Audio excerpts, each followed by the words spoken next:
Pensar, discutir, actuar. Las alternativas existen. Es lo que plantea John Galtung, sociólogo noruego, alrededor de la teoría del conflicto. Mi postura desde la teoría del conflicto es muy acercada a los conceptos de Johan Galtung. Johan Galtung explica que hay tres tipos de violencia. Una violencia directa, que podemos observar porque descubrimos al atacante, descubrimos quién es víctima y quién es victimario.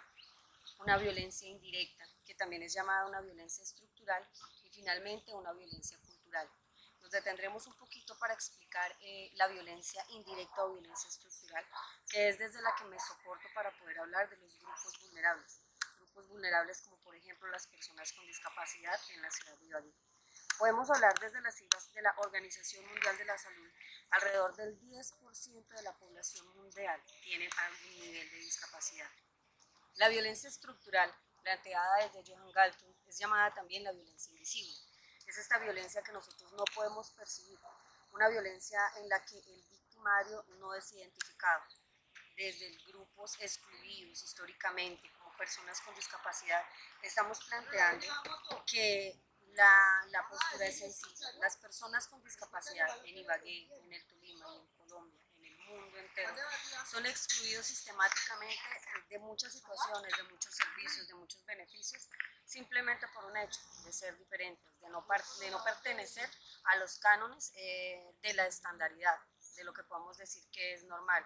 En la ciudad de Ibagué estamos hablando de niños que no pueden ingresar a sistemas educativos, estamos hablando de prestación de servicios de salud, estamos hablando inclusive desde las mismas vías que no están pensadas para personas con discapacidad, estamos hablando claramente de una negación de oportunidades. Estas personas no tienen la posibilidad de ingresar fácilmente como lo haría una persona estándar, diciéndolo de alguna manera, para ingresar a educación básica, educación secundaria o educación universitaria.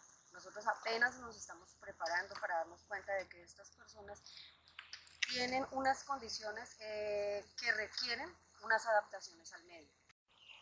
Ahora bien, ¿cómo podemos hablar desde la teoría del conflicto y desde el mismo conflicto, desde el seminario de conflicto?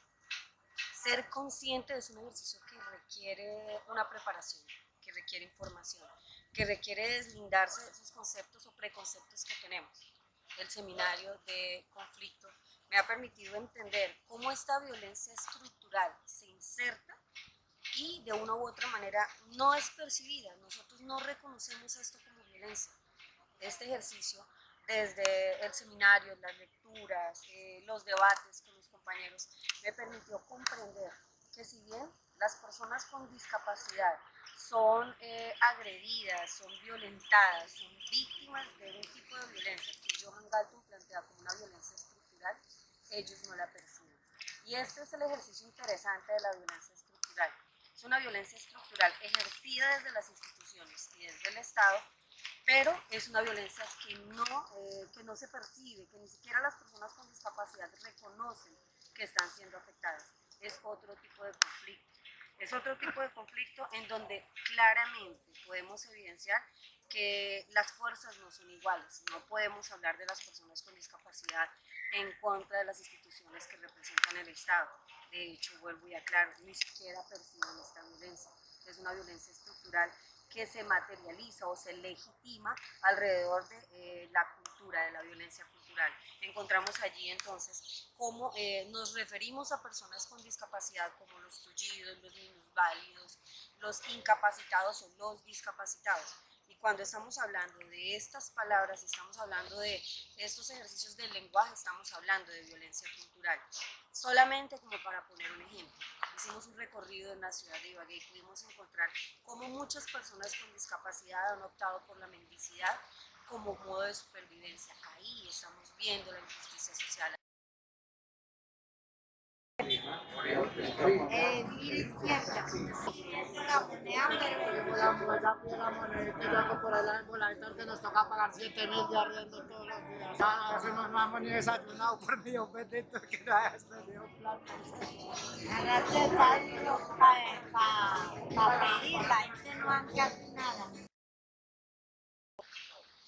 Ahora bien, Hablar de las resistencias es hablar también de un modo de soportar estas violencias estructurales. Me parece muy importante, muy interesante, desde Francia Márquez, premio Nobel, poder comprender que resistir no es aguantar, que resistir es dar la lucha y una resistencia desde la cultura, desde esas otras formas de vivir la discapacidad, desde esas otras modos de habitar, desde esos otros modos de generar conciencia política, desde esos otros modos de habitar este territorio y interactuar con los demás.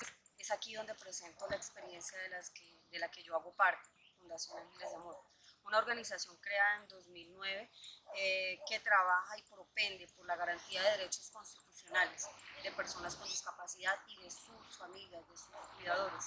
Hoy, en este ejercicio de maestría, empiezo a trabajar estas categorías y poder observar estas categorías en la organización desde la que laboro.